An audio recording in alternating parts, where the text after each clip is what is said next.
Be me, Henry.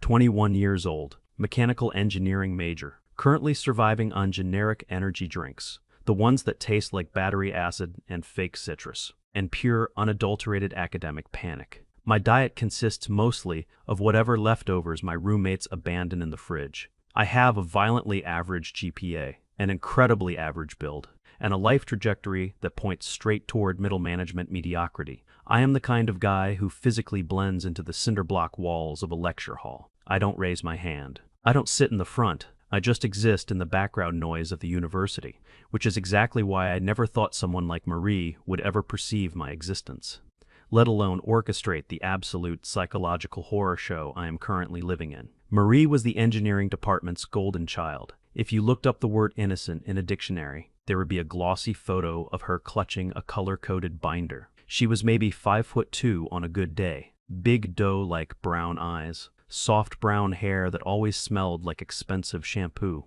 She kept it pinned back with these little pearl hair clips. She exclusively wore pastel cardigans, floral skirts that went past her knees, and tiny Mary Jane shoes that didn't make a sound when she walked. She never spoke above a soft, breathy whisper. In a major entirely dominated by loud, obnoxious dudes wearing unwashed hoodie, she was this delicate little porcelain doll, sitting dead center in the front row, meticulously taking notes with a multicolored pen. She didn't just have a perfect grade point average. She single-handedly ruined the curve for the rest of us, but nobody could ever be mad at her, because if you asked her for help, she would blush furiously, look down at her tiny shoes, and hand you a perfectly organized flashcard set. She was hyper-feminine, incredibly shy, and completely untouchable. Our paths collided in advanced thermodynamics. Our professor was a sadistic, bitter old man. He seemed to thrive on our collective suffering. He assigned us a massive semester-long partner project, worth 60% of our final grade. He told us the pairings were completely random, drawn from a hat in his office. When he stood at the podium and called my name, followed immediately by Marie's name, I felt the collective glare of 30 other guys burning a hole in the back of my neck. I had hit the academic lottery, but I also felt a deep sinking pit of absolute dread in my stomach. I was dead weight. I barely understood the reading from week 1, and I was going to drag this poor, brilliant girl down with me. After class, I nervously approached her desk. She was carefully packing her pastel highlighters into a little floral pencil case. I rubbed the back of my neck, feeling like a giant, clumsy idiot. "Hey," I said, "looks like we're partners." She jumped a little bit like I startled her. I just wanted to say up front, I know I'm not the smartest guy in this class, but I promise I'll do whatever grunt work you need. I won't make you carry me. She looked up at me through her eyelashes, her cheeks flushing a deep, bright pink. She clutched her massive binder to her chest like a physical shield. "Oh," she whispered. "Thank you. That's really sweet of you. I'm sure we'll be a great team." Her voice was so quiet I had to lean in just to hear her over the shuffling of backpacks. She smelled like lavender and baked sugar. My protective instincts instantly flared up. I felt like I was talking to a frightened baby bird that fell out of a tree. We started studying together 3 times a week. I fully expected her to suggest the campus library, or maybe a quiet coffee shop, but to my absolute shock, she insisted on coming to my place. She said the library made her too anxious. Too many people looking at her. She said she focused better in quieter, private spaces. This was a massive problem, because I lived in a chaotic off-campus rental house with 3 other guys. Steve and Bruce and a guy named Austin, who was never home. The house was exactly as disgusting as you would imagine. There were empty pizza boxes acting as structural supports for the coffee table. The day before our first study session, I panicked. I spent 4 frantic hours scrubbing my bedroom with industrial kitchen cleaners. I shoved all my dirty laundry into garbage bags and hid them in my closet.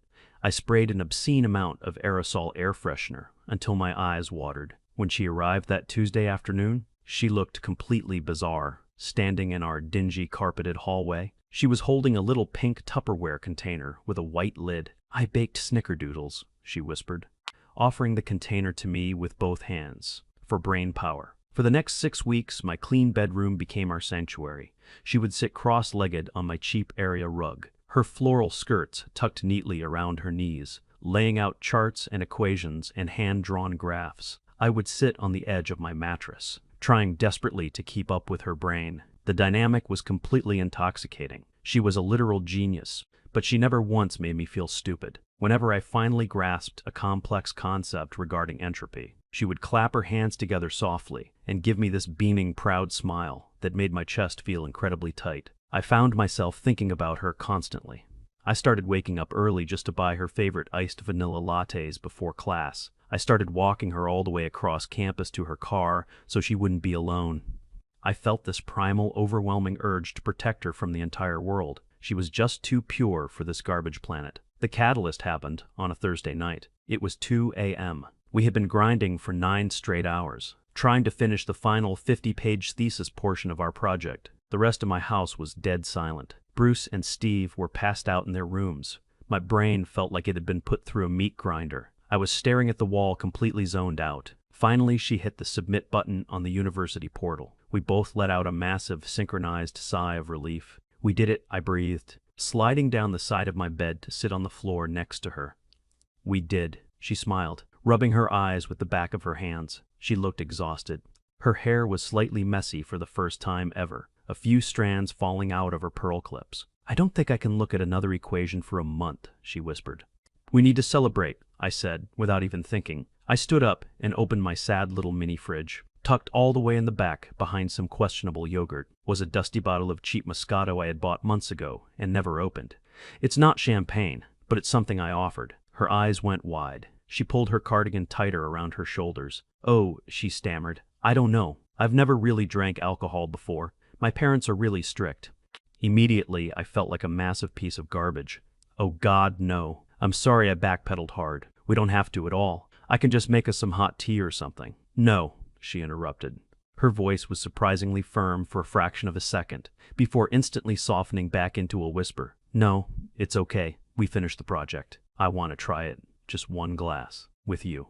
I awkwardly poured the cheap wine into 2 red plastic cups. We clinked them together and drank. She scrunched up her nose at the taste, which I found incredibly endearing and cute. But within 15 minutes, the shift in her was dramatic. For a girl who had never drank, she apparently had zero tolerance. She started giggling at everything I said. Her rigid posture completely relaxed. She leaned heavily against my shoulder, her soft hair brushing against my neck. You're really warm, she mumbled. Her cheeks flushed bright red. You're getting tipsy, Marie. I laughed nervously. My heart was hammering against my ribs like a trapped bird. I was hyper-aware of how close she was to me, of the lavender scent completely enveloping my personal space. She reached for her red cup to take another tiny sip, but her hand fumbled against the plastic. The cup tipped over, spilling a huge splash of the sticky sweet wine directly onto the front of her pastel blouse. She gasped loudly, her eyes welling up with tears instantly. Oh no, I ruined it, she cried. Hey, it's okay, it's totally fine. I panicked, jumping up from the floor. Go to the bathroom down the hall, second door on the left. Grab a wet towel. It'll come out, I promise. She nodded frantically and scurried out of my room. She was gone for a surprisingly long time, maybe 10 full minutes. Long enough for me to assume she was quietly having a panic attack over a stained shirt. I was just about to walk down the hall and knock on the door to check on her, when she walked back into my bedroom. My breath completely hitched in my throat. She wasn't wearing the blouse anymore. She was only wearing her thin, white lace-trimmed undershirt. Her skirt was still on, but the absolute vulnerability of her standing there in my messy room, shivering slightly under the ceiling fan, her arms crossed defensively over her chest. It completely short-circuited my brain. It wouldn't come out, she whispered. Her eyes fixed firmly on my carpet, and it was sticky. I didn't know what else to do. Here, I rasped, my voice sounding weirdly deep and rough. I grabbed a clean, oversized gray hoodie from my closet. I stepped toward her. Put this on. As I draped the heavy hoodie over her bare shoulders, she looked up at me. We were inches apart. Her big brown eyes were glassy and dark. She didn't pull away. Instead, she reached up, her small hands gripping the front of my t-shirt. Marie, I warned, my voice physically shaking. You've been drinking. You don't know what you're doing right now. I do, she breathed, rising up onto her tiptoes. I want to, please. She kissed me. It was clumsy and hesitant, and completely overwhelming. The rest of the night was a total blur of fumbling hands and heavy breathing in the dark. She acted so incredibly fragile the entire time, constantly whispering things into the dark. Is this okay? I've never done this before. Am I doing it right? Which only amplified the dizzying rush of adrenaline and massive guilt in my veins. The next morning was excruciating. I woke up with the harsh morning sun streaming through my cheap plastic blinds. Marie was already fully dressed, sitting on the edge of the mattress with her back to me. She was hugging her knees tightly to her chest. She was physically trembling. Marie croaked, sitting up and rubbing my face. She flinched like I hit her. I have to go, she whispered, her voice tight with what sounded like absolute panic. She didn't even look back at me. She just grabbed her heavy backpack and practically ran out of my bedroom. I heard the front door slam shut. For the next 2 months, I lived in a state of agonizing, punishing guilt. I felt like an absolute monster, a total predator. I had taken advantage of the sweetest, most innocent girl on the entire campus. We essentially started dating because I felt like I owed her my actual life, and she played the traumatized, fragile girlfriend flawlessly. I did everything for her. I mean, everything. I cooked her meals because she said the dining hall overwhelmed her. I cleaned her apartment. I pushed away Steve and Bruce and all my friends because she told me she was too shy to be around groups of loud guys. I gave her all my free time, entirely consumed by my own desperate need to make things right and protect her. Then, last Tuesday happened. We were hanging out at my place, sitting on my bed with our backs against the headboard. Her silver MacBook was resting on my knees while we looked for a movie to watch. "I'm going to grab us some water," she said, her voice soft and perfectly sweet. "Just pick whatever you want, honey." She patted my cheek gently and walked out of the room. Heading down the hall to the kitchen, I was scrolling through a sketchy streaming site when a notification banner slid across the top right corner of her screen. It was from Discord. "Valkyrie Queen, is he still completely whipped?" I froze, staring at the tiny text. Valkyrie Queen. I didn't know Marie played video games. I didn't even know she knew what Discord was. My sudden curiosity completely overrode my manners and my guilt. I swiped down on her trackpad, opening the application window full screen. What I saw completely paralyzed me. She wasn't just in some random gaming server. She was the sole admin of a private server called Project Enthalpy. There were 3 other users in the channel. I scrolled up. My hands physically started to shake. The chat logs went back 8 months. Long before we were ever randomly assigned as project partners in Thermo. There were pictures of me. Actual photographs. Pictures taken from the back rows of the lecture hall. Pictures of me walking across the quad to my crappy car. Pictures of me eating a terrible stale sandwich by myself in the student union. Marie, his schedule is so predictable. I've mapped his routes. He's perfect. Totally average, 0 self-esteem, desperate for validation. If I play the helpless angel routine, he'll imprint like a baby duck. I kept scrolling, my breath turning shallow and ragged.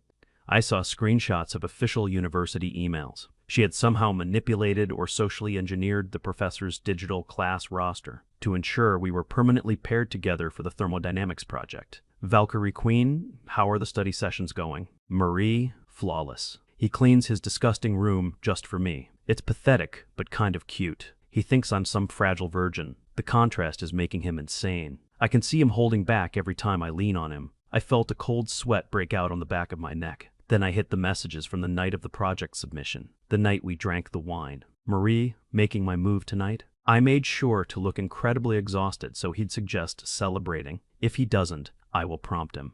User 899, what about the alcohol? You said you hate wine. Marie, I'll pretend to be a massive lightweight. 1 cup, and I'll act clumsy. I'm going to spill it directly on my shirt so I have an excuse to take it off in his house. Guys are so incredibly easy to manipulate. My stomach violently heaved. I actually thought I was going to throw up all over her keyboard. I scrolled frantically to the very bottom, to the messages sent just 3 short weeks ago. Marie, it worked. He thinks he completely ruined my innocence. LMAO. He's been agonizing over it for months. He literally waits on me hand and foot now. Valkyrie Queen, are you sure he won't just get bored and dump you eventually? Marie, please. While he was getting me a hoodie that night, I plugged a tiny flash drive into his laptop. I planted the stolen answer keys for the engineering midterms deep in his hard drive. I saved all those fake crying voicemails I sent him the week after we slept together. If he ever tries to leave, the dean gets an anonymous tip about his cheating. And campus police gets a very detailed report about a very aggressive, obsessive stalker. But he won't leave. He's way too sweet. He's totally trapped. I couldn't breathe. The room was literally spinning around me. The sweet, innocent, fragile girl I had sworn to protect. She wasn't a baby bird. She was a terrifying, calculating, absolute predator. She hadn't stumbled clumsily into my bed. She had meticulously built a steel cage around my entire life. Hey, the voice wasn't a whisper. It wasn't breathy or soft or shy. It was dead flat, resonant, and entirely painfully confident. I whipped my head around so fast my neck popped. Marie was standing in the doorway holding 2 glass cups of ice water, but she looked completely different. Her shoulders weren't hunched inward anymore. She wasn't nervously clutching her cardigan. She stood perfectly straight, her chin tilted up slightly. The doe-eyed, trembling innocence was completely gone from her face, replaced by a cold, sharp, appraising stare. She looked at my terrified face. Then she looked down at the bright laptop screen resting on my legs, glowing with her own Discord logs. For a terrifying 5 seconds, there was absolute dead silence in the room. The only sound was the ceiling fan clicking. I waited for her to burst into tears, to fall to her knees and beg, to make up some elaborate crazy excuse. Instead, a slow, sharp smile spread across her face. It didn't reach her eyes at all. She casually walked into the room, set the 2 glasses of water down on my messy nightstand, and casually reached over, snapping her MacBook shut right on my lap. The plastic click echoed in the quiet room like a gunshot. "Well," she said, her voice dripping with a casual, terrifying ease, "I suppose that saves me the trouble of keeping up the baby voice. It was really starting to hurt my throat anyway." I stammered, backing up against the headboard until my shoulders hit the wall, feeling genuinely sick and terrified. "You planned all of this. You planted fake evidence on my computer. You framed me. I just made sure you'd be mine," she corrected smoothly. Sitting down on the edge of the mattress, she crossed one leg over the other, resting her hands calmly on her knee. "You're a good guy, Henry. You're loyal, you're sweet, and most importantly, you're safe. You don't have crazy, wild ambitions that will take you away from home. You're gonna get a stable, boring engineering job, make a decent, predictable salary, and you're going to treat me like a princess for the rest of our lives." "You're insane," I choked out, my chest heaving. "I'm leaving.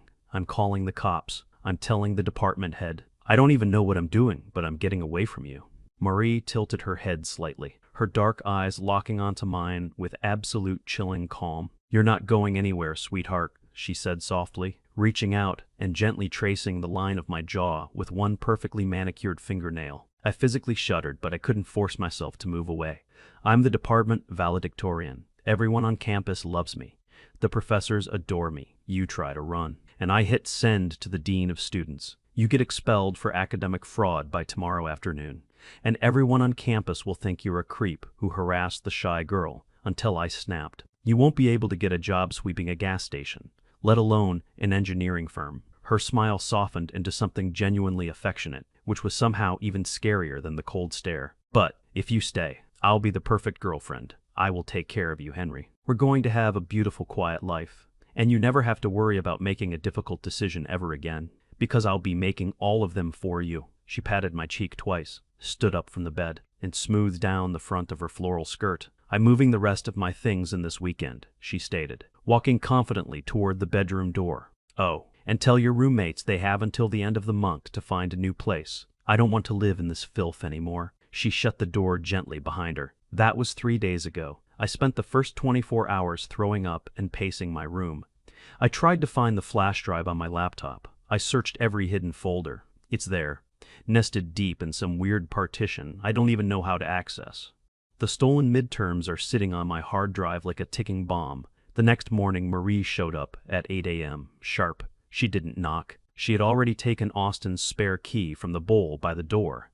She walked right into the kitchen, wearing a crisp white blouse and jeans. She wasn't wearing pastels anymore.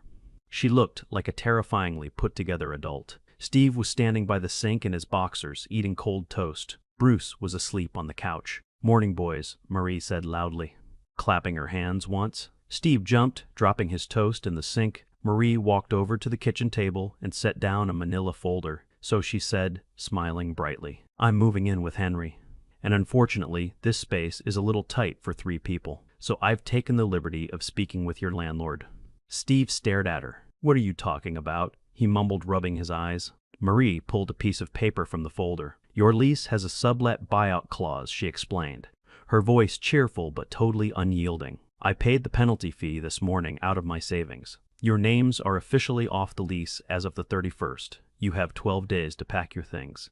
Bruce sat up on the couch, looking incredibly confused. Wait, you can't just kick us out, Bruce protested.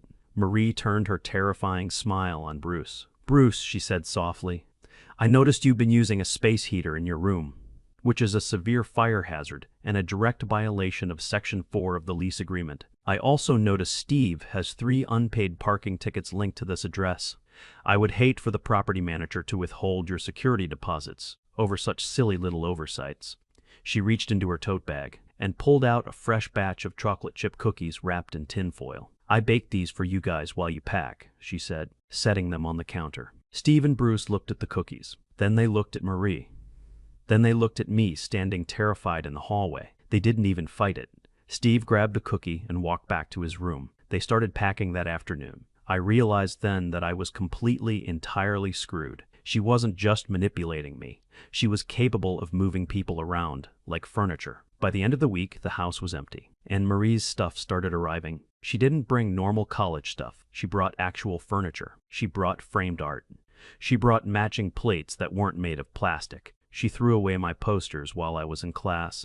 When I came home and tried to complain, she just looked at me. Henry, we are adults now, she said, unpacking a massive box of Tupperware. You are not putting a wrinkled poster of a sports car on the wall of our living room. Go wash your hands. I'm making roast chicken. I went to the bathroom and washed my hands. I ate the roast chicken.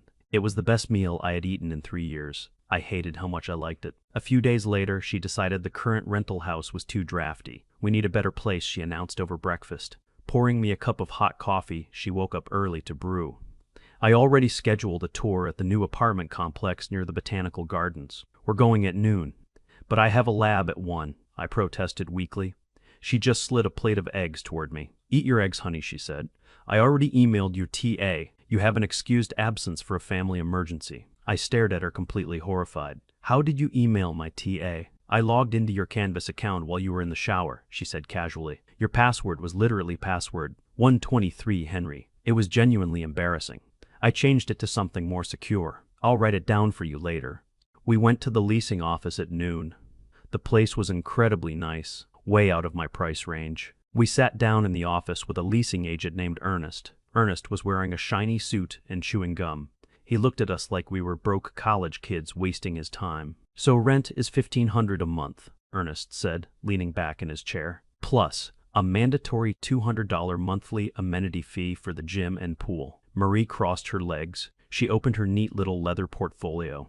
Actually, Ernest, she said, her voice dropping into that cold, flat tone I was terrified of. Under state housing law, a mandatory amenity fee must be explicitly advertised in the initial listing, which your online listing failed to do. She slid a printed screenshot of their website across the desk. Ernest stopped chewing his gum. Well, it's in the fine print, he deflected. Marie smiled, the smile that didn't reach her eyes.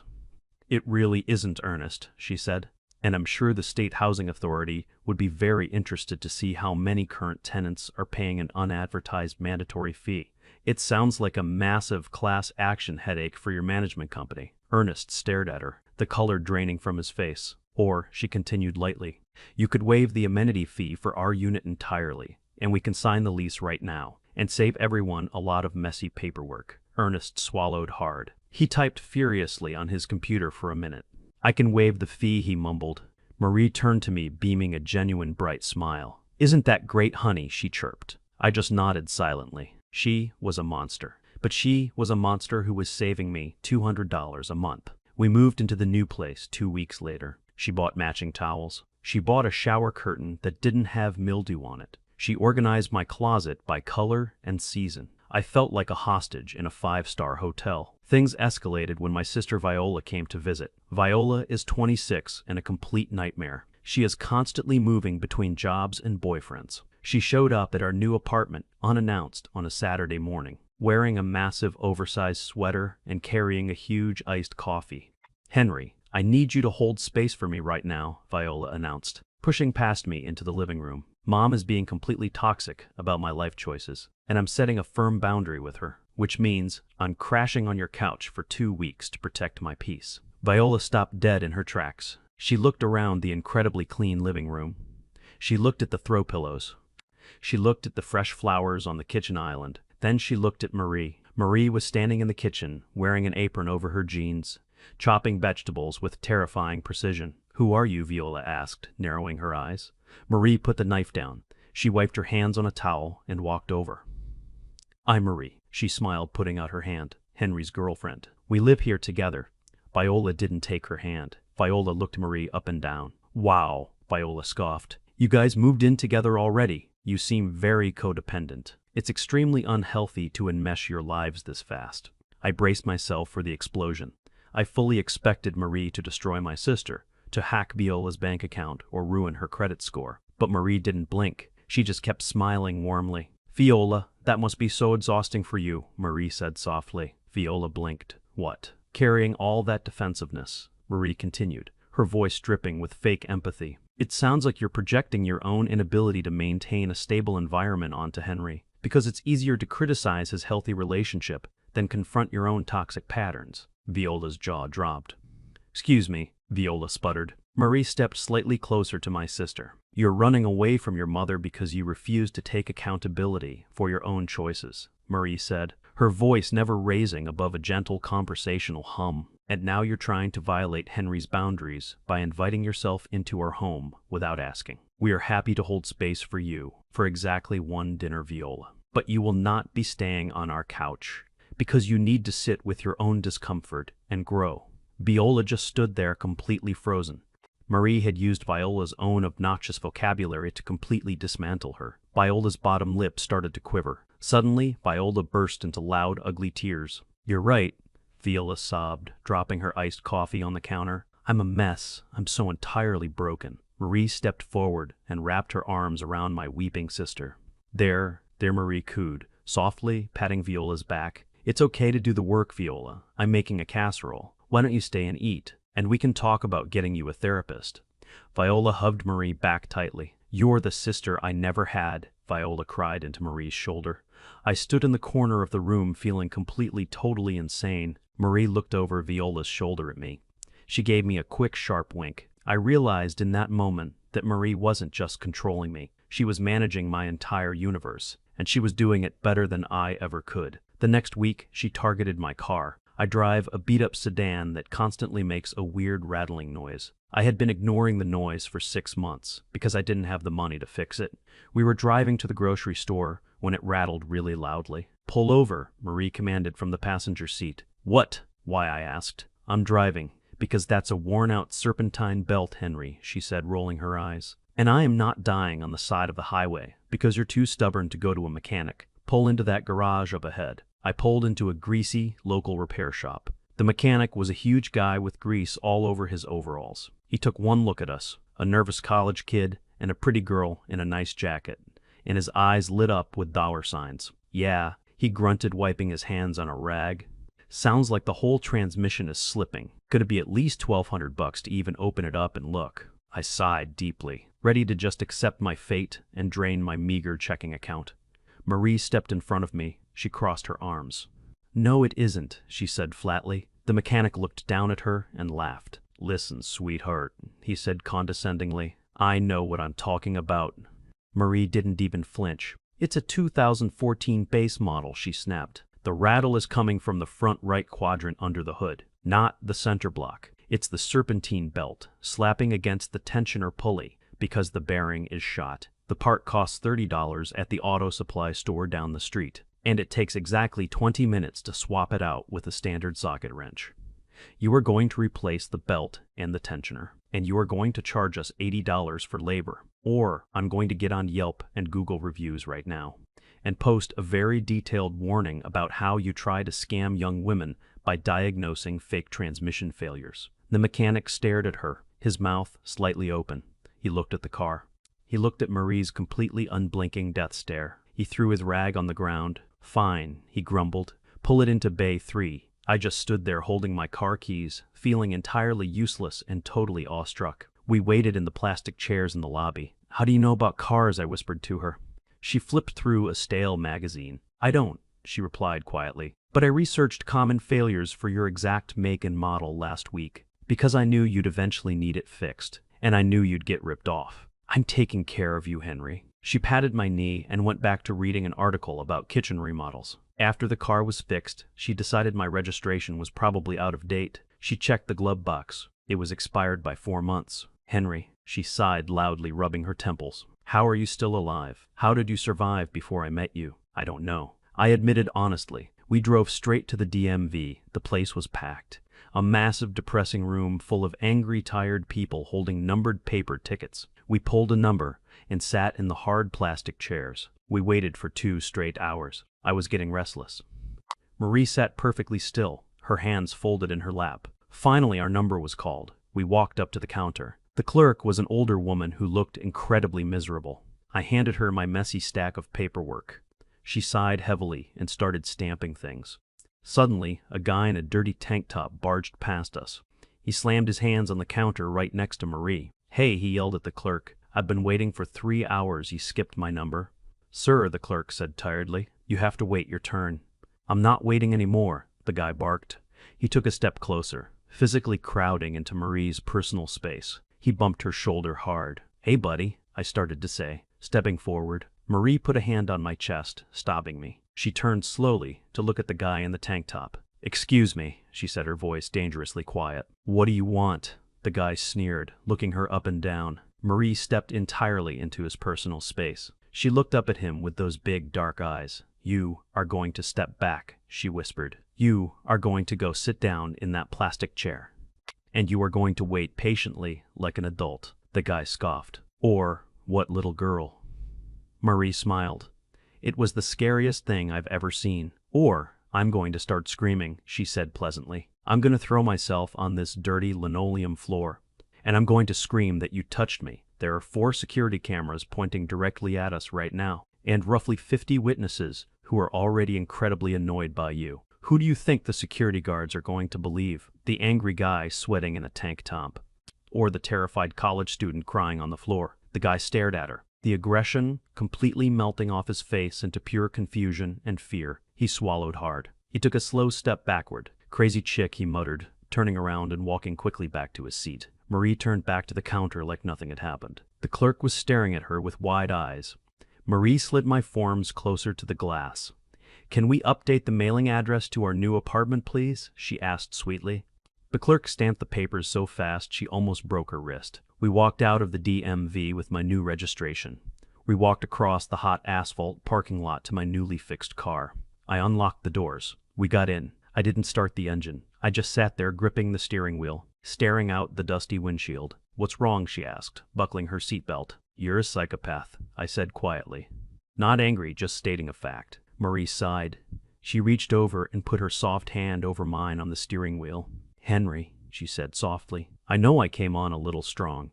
A little strong, I echoed, my voice cracking. You framed me for academic fraud to trap me in a relationship. Okay, she conceded, waving her free hand dismissively. The methods were extreme, I admit that. But look at your life right now. Look at it. She turned my face toward her. You have a beautiful, clean apartment. You were eating 3 actual meals a day instead of stale pizza. Your car doesn't sound like it's going to explode on the highway. Your GPA is up to a 3.8 because I literally force you to study, and your horrible sister finally respects your boundaries. I stared at her. She was entirely right. My life was objectively 1,000 times better. I was healthier. I was sleeping 8 hours a night. I had nice towels. I just had to live with the constant underlying fear that my girlfriend was a mafia boss trapped in the body of a sorority girl. I love you, Henry, she whispered, her eyes softening into something that looked genuinely real and incredibly vulnerable. I just wanted to be with you. And I knew if I asked normally, you'd think I was out of your league and run away. I didn't want to risk losing you to chance, so I removed chance from the equation. She leaned over the center console and kissed me. It wasn't the clumsy, fumbling kiss from the first night. It was firm and sure and completely claiming me. I kissed her back, because honestly, what else was I supposed to do? I started the car and we drove home. That was 4 months ago. We are fully settled into the apartment now. The domestic routine is entirely established and completely inescapable. I woke up this morning at 6:30 a.m. Because Marie decided we are morning people now. I walked into the bathroom. The sink is perfectly clean. There is a brand new tube of expensive toothpaste sitting exactly parallel to my toothbrush. My towels are folded into perfect thirds on the rack. I walk into the kitchen. The smell of fresh coffee and bacon fills the room. Maria standing by the stove wearing one of my oversized hoodies. The exact same gray hoodie from that first night, the sleeves pushed up past her elbows. She is humming quietly while she flips pancakes. On the kitchen island, there is a neat stack of paperwork. It's the lease renewal form for next year. She has already signed my name on it in perfectly forged handwriting. She looks over her shoulder and sees me standing there. "Morning, honey," she smiles brightly. "Eat your breakfast quickly. We have to go to the bank at 9 to merge our checking accounts. And then I'm taking you to buy proper winter boots, because yours have holes in them." I walk over and sit down at the island. I look at the forged signature on the lease. I look at the hot pancakes placed carefully on a ceramic plate in front of me. I pick up my fork. "Okay," I say. The sound of her keys clinking softly against the granite counter is the loudest thing in the room. I'm completely trapped. But the coffee is incredibly good, and I don't think I want to go anywhere else anyway.